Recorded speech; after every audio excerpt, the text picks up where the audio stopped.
We're going to spend some time talking about issues around global nutrition. Some of the vocabulary in this chapter might be familiar to you, but I'm looking for you to have some precise definitions. One of the ones that might be a little bit twist on what we've learned is hunger. So we learned that hunger is this physical need for food, and that's very, very true. There's also a secondary definition. So when we talk about hunger on a social or global scale, we're talking about people who don't have enough food to eat. And the scope of this problem is enormous worldwide. We see that thousands of people are starving every single day. And this is about 1 person every 2 seconds. And when we're talking about children, it's about 1 every 5 seconds or somewhere in there. And in these countries where children are facing issues of hunger, and their families as well, they're living in countries where there's plenty of food being produced. So it's not about how much we're growing or harvesting or producing, it's other issues that contribute to issues of hunger.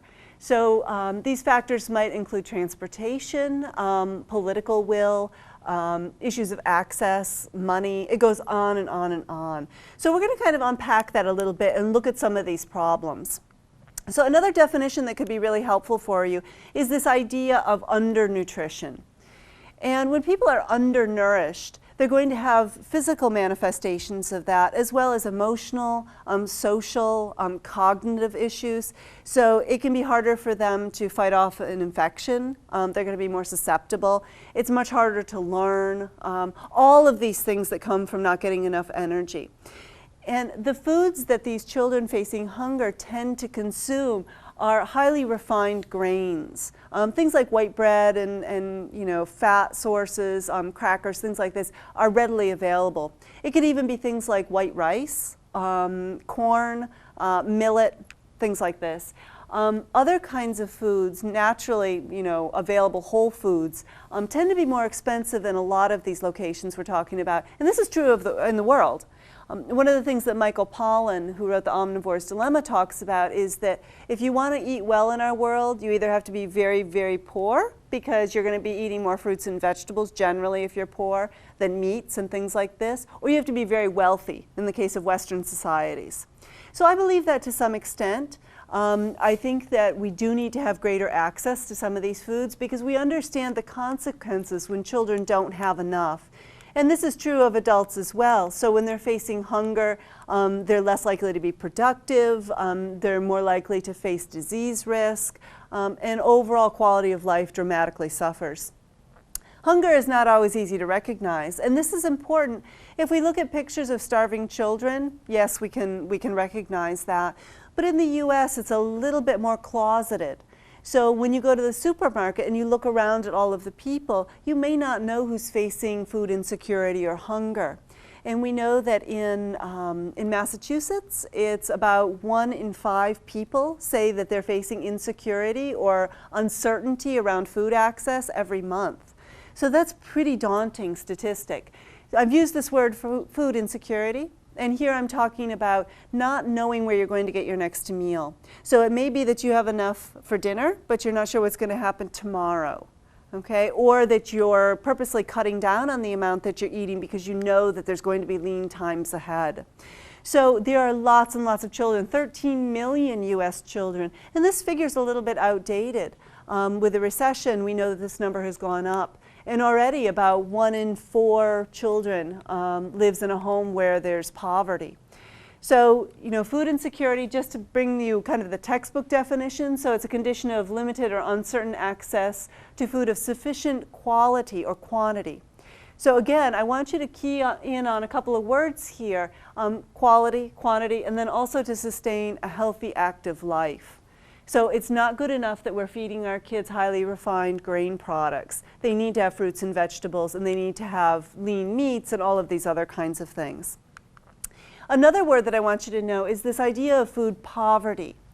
So this is where there's food in an area, but for some reason people cannot access it, so they're suffering from hunger. This happens for all different kinds of reasons. So maybe someone is abusing alcohol or other kinds of drugs, they're facing addiction, and we see a lot of malnutrition in that population. Also physical or mental illness. So if someone is homebound because of a disability, they're not able to actually go out to the supermarket.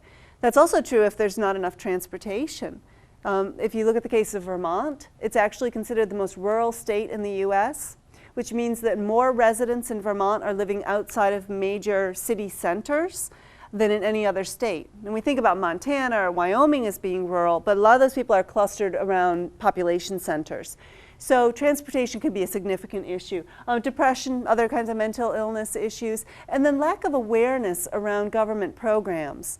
Or even acceptance of these government programs. Sometimes people will say, well, I don't want to get SNAP or WIC or transitional assistance or any of these programs because I don't want to be taking. Well, they're in place to protect people, especially young children and vulnerable populations. So we want to encourage people to use these programs if they need them. There are lots of reasons why hunger occurs or food insecurity occurs. We talked about a few in the US, but I also want to just highlight a few on kind of the global scale.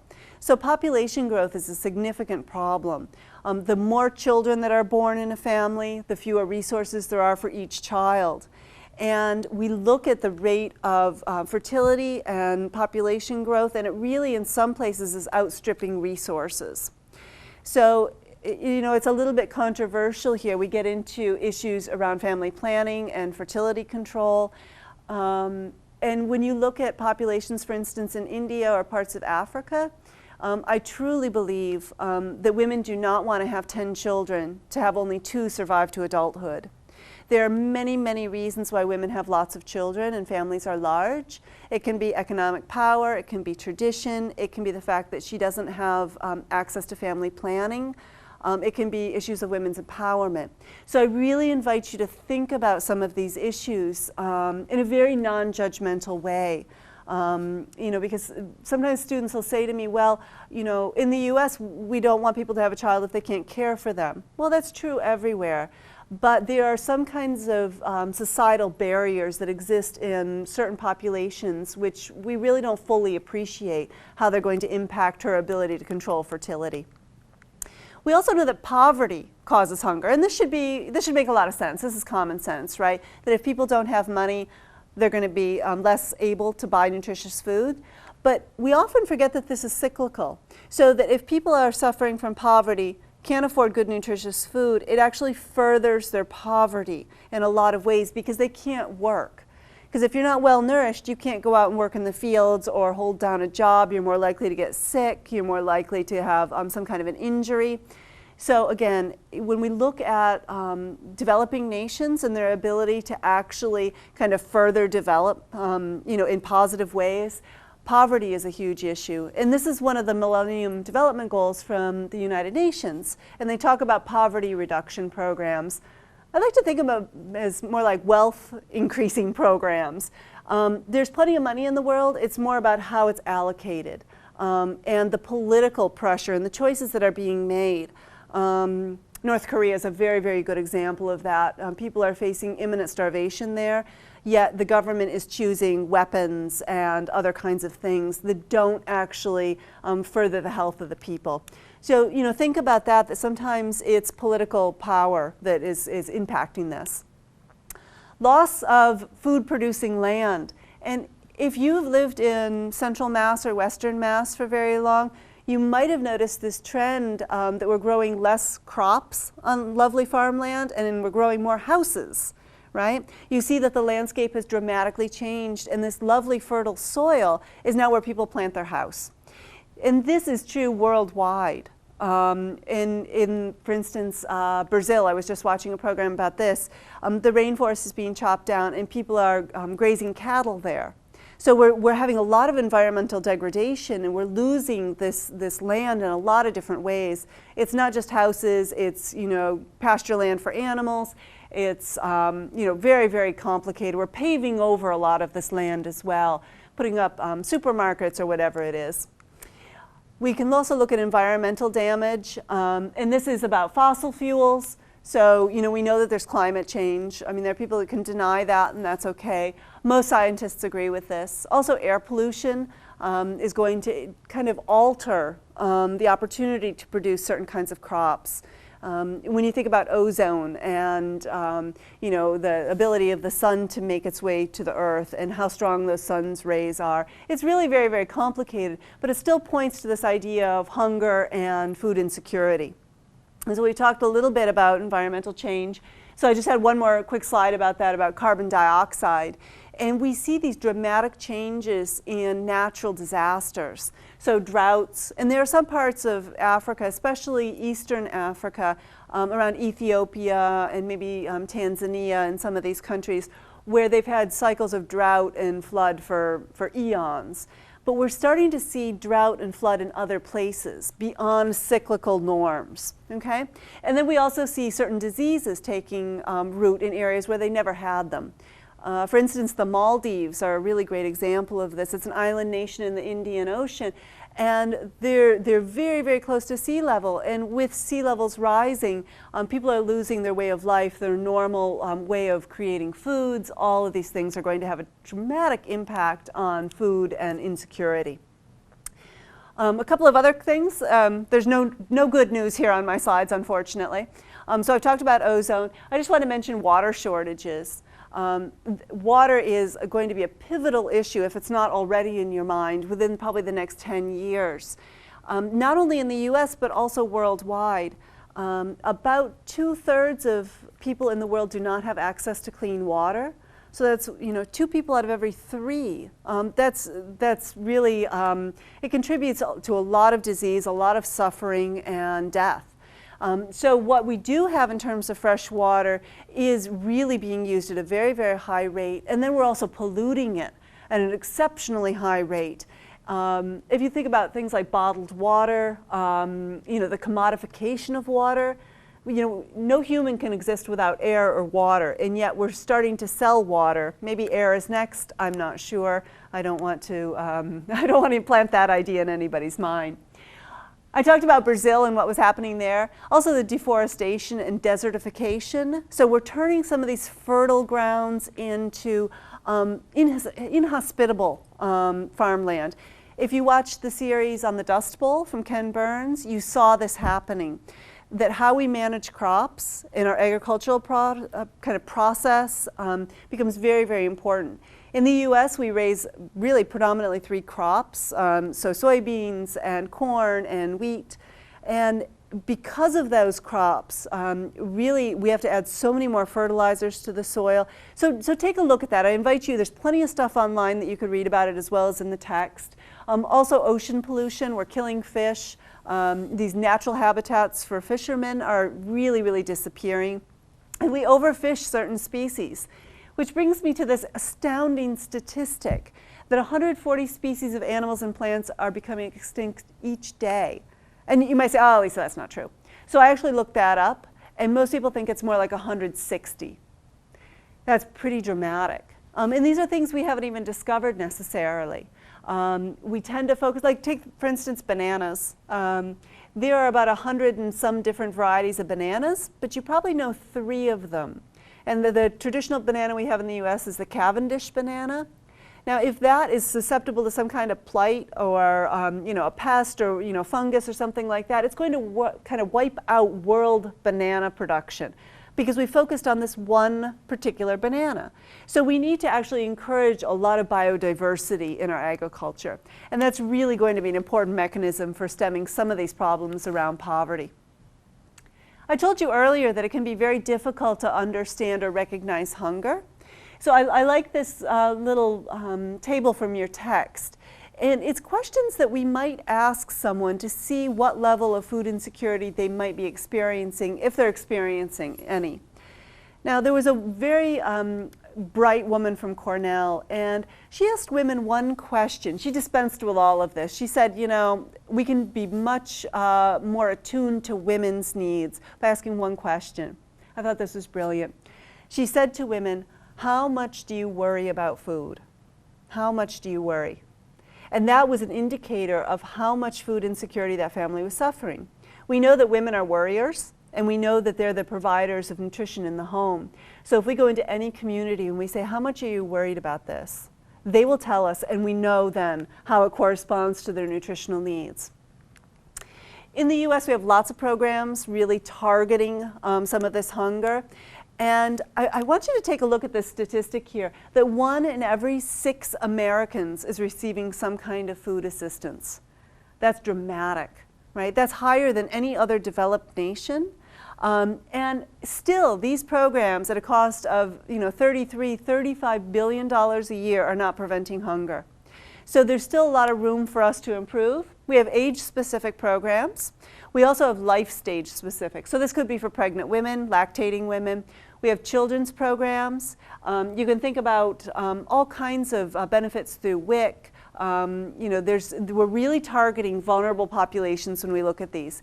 We also have school programs. So you're probably familiar with school lunch, where kids can get free or reduced lunch. We also have school breakfast. There's after-school feeding or snack programs. We also have a school milk program in a lot of places where kids might not be getting enough calcium and vitamin D. So there are a lot of different targets we have for these programs, and it really comes from understanding their nutritional needs at different points in life. I want to spend a little bit of time looking at one that is near and dear to my heart, WIC. It's Women, Infants, and Children. I will say that this is one of the most successful nutrition assistance programs, if not our gold standard. One of the reasons for that is that it's constantly on the chopping block in front of Congress. They're constantly wanting to cut the funding. So the people that administer WIC on the state level and even locally are very, very good at keeping records and understanding the impact it has on the clients that they're serving. This program is targeted at women who are pregnant or nursing, and then also young children under the age of 5. The reason that this program really evolved is because we looked at those particular populations and we said, we need to make sure that pregnant women have enough iron, they have enough zinc, they have all of the nutrients they need, and then also young children as they're growing. So we're supporting those people at a very, very critical time. And we know that there are just vast benefits. It can be around iron, especially because we provide fortified cereals, iron-fortified cereals. And also iron-fortified formulas. Although breastfeeding is strongly encouraged by WIC, still formula is available. And then folate and B6. And we know that those benefits tend to be much greater in families who are receiving WIC than folks who aren't. So it's a great program. It's available in all the different states. And each state kind of administers it according to their own rules. So it's an opportunity to meet the needs of their population within the framework of this program. For instance, in Vermont, I think they do the most wonderful thing. They actually deliver a cooler to the woman's house and put the milk and all of the products in the cooler so it stays cold, so that if she doesn't have transportation, they will bring the food to her, which is terrific. There's also vouchers for farmers market and fresh fruits and vegetables. And within about the past 2 years, they expanded WIC to include things like ready-to-feed infant cereals and canned baby food and other kinds of foods that parents need. So WIC is great. Now, there's a lot of criticism of the SNAP program. We used to call this food stamps. Now it's been renamed as the Supplemental Nutrition Assistance Program. And you might ask, well, why did they do that? So why did they do it? Because of stigma. There's a lot of stigma around families who are receiving these nutrition assistance benefits, that they're on the dole, or that they aren't working, or that they're lazy, or that they just want to take and take and take. That's not the case. I actually personally believe that it takes a lot of fortitude to go and apply for these programs and say, I need this for my family. And we want families to do this because it really is going to provide a leg up for that child or the pregnant woman or the elderly adult to make sure that they're getting their needs met. Now, this is the centerpiece, we say, of kind of our nutrition assistance program. It's administered by the USDA. But there are a lot of quirks to this program, and I'll say that if you look at the history of food stamps, it's not about feeding poor people. It actually started as a way to kind of create markets for agricultural products. So yes, you can buy soda on this. Yes, you can buy candy. You could buy Doritos. You could buy ice cream, sirloin, shrimp. You can buy all of these things that maybe aren't good nutritious choices or tend to be kind of expensive. By and large, people do not abuse this system. You will find people that do that, but most people are using it responsibly. You can still use coupons with it and shop for sales and all these kinds of things. One of the things most states are doing is called SNAP Ed, where they have people getting SNAP benefits go through a nutrition education program to learn how to use their resources really wisely. And I think that's great, but I think it shouldn't just be people on nutrition assistance. Everyone should have a nutrition course. I'm kind of biased there. I also want to just quick talk about a couple of other US programs really targeting children. And you see this absolutely adorable little girl, and she's got her school lunch here. So that's one we're probably very familiar with, and we talked about after school snacks and things like that. I also want to highlight the summer meal program. This is one for communities, so anyone from the age of about 2 up until their 19th birthday. They don't have to show individual eligibility. Instead, it's for the whole community. Which is great, and I know that this is available in parts of our local community as well. Most communities in Massachusetts have something like this. It's often served at a school or maybe even a church or something like that. Now those are government programs. I just highlighted 2 of them. There's also commodity programs. There's aid to Native Americans on Indian reservations. There's other kinds of programs targeting aging adults or the elderly. But I wanted to talk about a couple of other ways that we meet people's nutritional needs. So we have the food bank system, and this is more of like a warehouse system. So it tends to be this central location, and then food is distributed more on the community level. So you can think about the Western Mass Food Bank. If you haven't been down to Hatfield to see that, go. You can arrange for a tour. It's absolutely amazing what they're doing there, and they feed a tremendous number of people in our community. Then we also have food pantries. And this could even be like at a church level or a community. This is really kind of grassroots. So people are collecting food, they'll have a food drive, and then they'll distribute things. It could be canned foods or cereals or things like that that are going to be prepared in the person's home and eaten in the home. It's not a congregate meal site. Then we have emergency kitchens, and I put here, the often called soup kitchens. I kind of want to get away from that because I think it's a stigma, right? So I like to refer to them as congregate meal sites because I love that word congregation, that people are coming together. And I spent quite a few years volunteering at one over in North Adams, Mass. And they often refer to it as a helping hand. And so people would come for social reasons. Maybe they felt a little isolated or lonely. They would come to just talk and be around folks, also to get a meal, also just to get out of the house if they were a little bit shut in. So these are meals provided on site to be eaten there, not to be taken away necessarily. Okay, so we can kind of think about that environment and who might be using those. And we see more and more families going to those kinds of resources than ever before, which kind of highlights the need that people are having. In the US, we tend to waste an awful lot of food. So we want to talk about some food recovery programs. And these are collecting food that normally would be waste. So it might be discarded in landfills or something like that. I just wanted to mention this One Second Harvest. And they're really collecting a lot of food for food banks and different kinds of congregate meal sites or homeless shelters. So if you look at this here, the amount of food that they're providing, 1 billion pounds of food, it's tremendous. And they're feeding 23 million people a year. So obviously there's a huge need that isn't being satisfied by these government programs.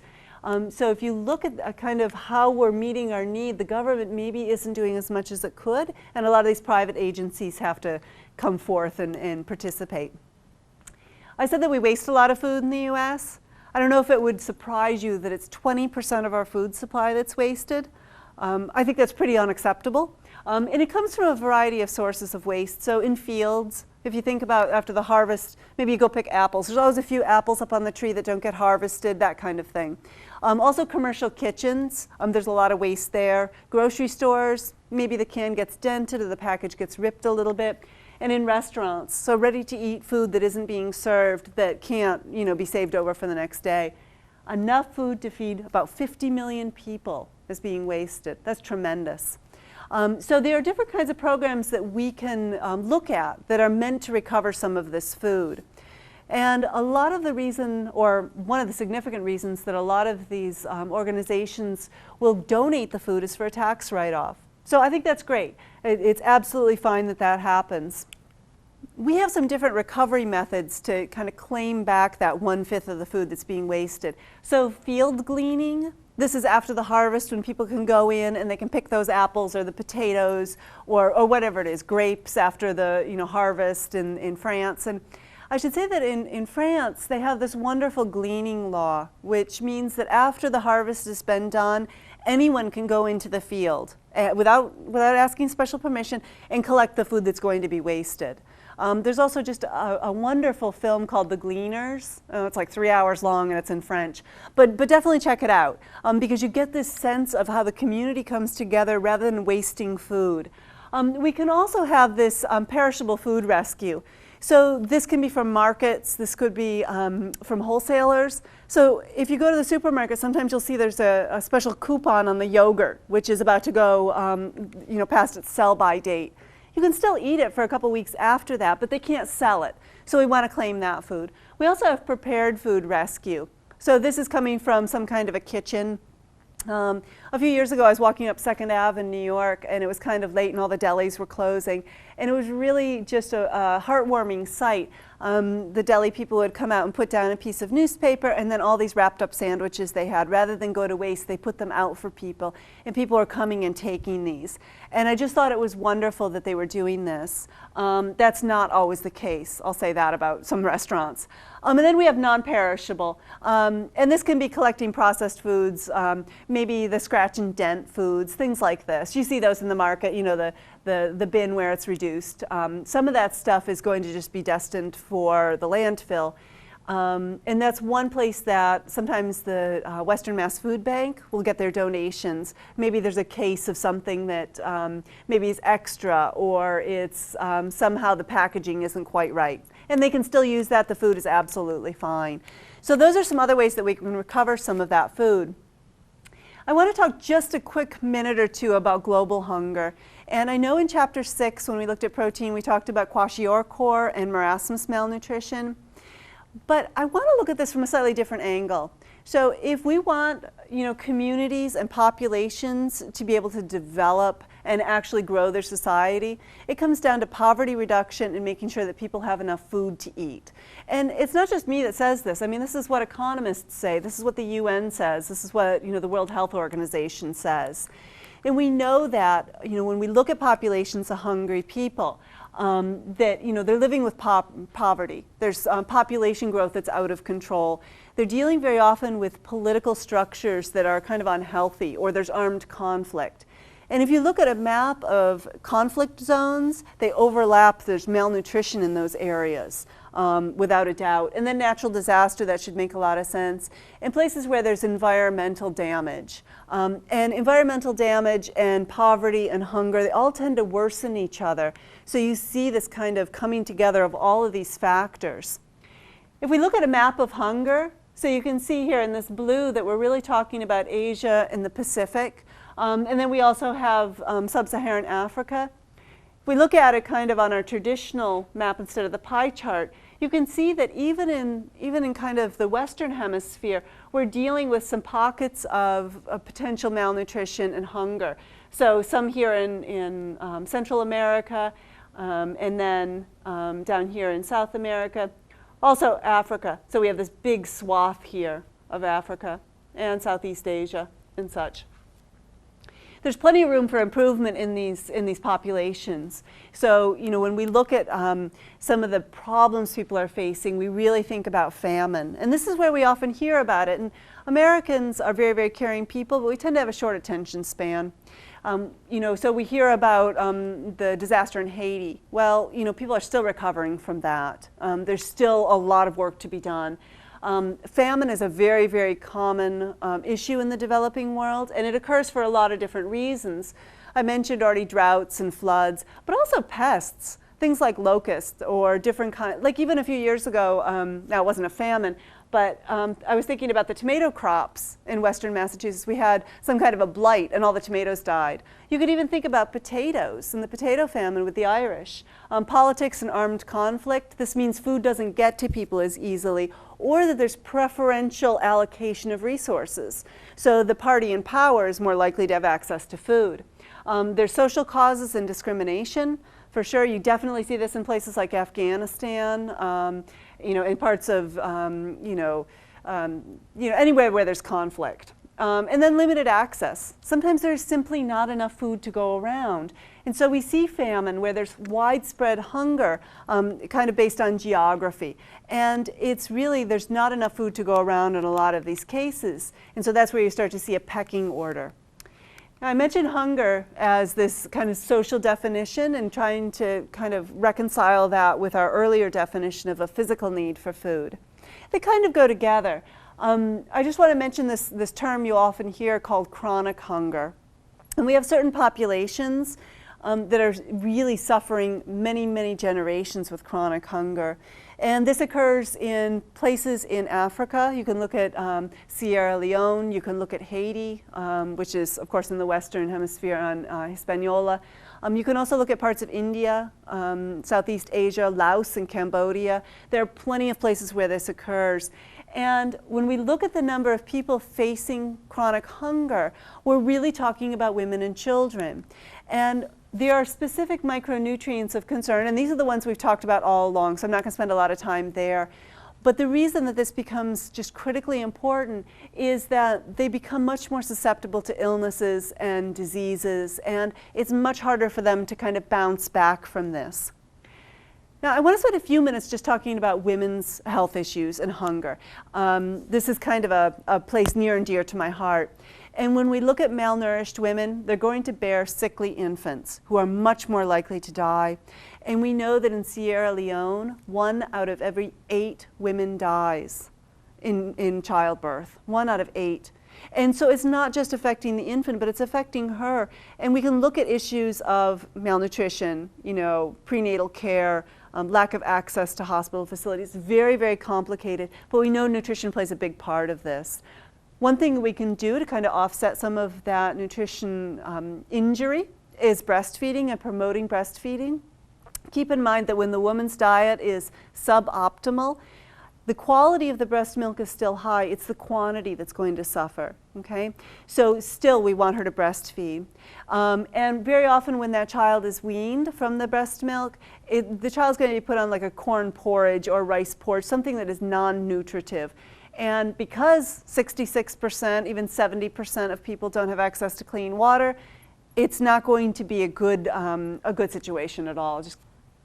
So in a population when a crop fails or there's some kind of a change, so it could be violence, it could be political unrest, something like this, women are the first ones to suffer. And I find this statistic just mind-boggling, these two pieces. So 70% of the world's hungry people are women and girls, okay? But they're only receiving about 50% of the nutrition aid or the food or assistance. So, that might be an opportunity for us to actually look at how food is allocated. And this isn't just at the societal level, this is also at the household level. So in many parts of the developing world, if you look at the way food is distributed at a meal, it's the head of household, which is the man first, then male sons, so boys, and then it's going to be young girls, and then women. So they're really last. And especially elderly women, they're even further down the list, okay? So we really need to look at this as a cultural phenomena as well, that there's something going on here that is, needing our attention, and we need to have some education around this. The kind of world governments have really talked about this a lot, and I just wanted to mention about the World Food Program. And what they've done is they've actually said, you know what, we're going to start targeting women with our food supplies. And so they deliver food aid to women. And they're much, much more likely to make sure that women get this than make sure that men get it. And I'm not down on men at all, I like men. But the thing is that they tend to, when there are food resources, and the literature supports this, that men are going to use that food aid very differently than women. They might sell it on the black market. They may not even, take it home to their family. So we want to make sure that women get this because they make sure that their children get it, and they're also going to benefit as well. So what can we do to kind of advance the role of women? And there's a lot of discussion around this, and I think it's probably within the past 10 or 15 years that we've made incredible changes. So if we want to advance women, low interest loans, that's a great way to do this. Buy them a sewing machine, buy them a goat, whatever it is. Something that's actually a means of making money. Women who have their own income actually spend it very differently than men. And again, this is borne out in the literature. It's not something I'm making up. That men might be more likely to spend money on drugs, alcohol, gambling, and women, not their wife, other women. And then, we see that they can start to support themselves, and these women actually spend the money on food for their family, also on education. And for young girls, that's critically important. We want to make sure that they stay involved in school. So universal primary education is a high priority in the world body. But we also want to make sure that they have access to advanced education beyond that. Because the more educated a woman is, the more likely she is to delay marriage and childbearing and actually be able to support herself in a family. So, you might wonder how this has to, what does this have to do with nutrition? But she's going to make very different nutrition choices and very different health choices if she's well educated. We've talked about overpopulation a little bit. So again, this fits into that whole discussion about empowering women. And, I also mentioned that these families tend to have a lot of children. When I was working in India, in one of the slums, I would meet families that had 10, 12, 14 children. The resources get spread very, very thin. The girls are involved very often in hauling water, in collecting fuel, in agriculture, things like this, also caring for younger children instead of going to school. So we need to have a little change around that. I'm not sure what the answer is, but I just wanted to spend some time kind of bringing up these issues for you. I think that when we talk about issues of food insecurity, there's a lot of blame. We look at individual blame rather than these overarching institutional policies or the way that society is set up. So it's cultural, it's political, it's economic, and it's complicated.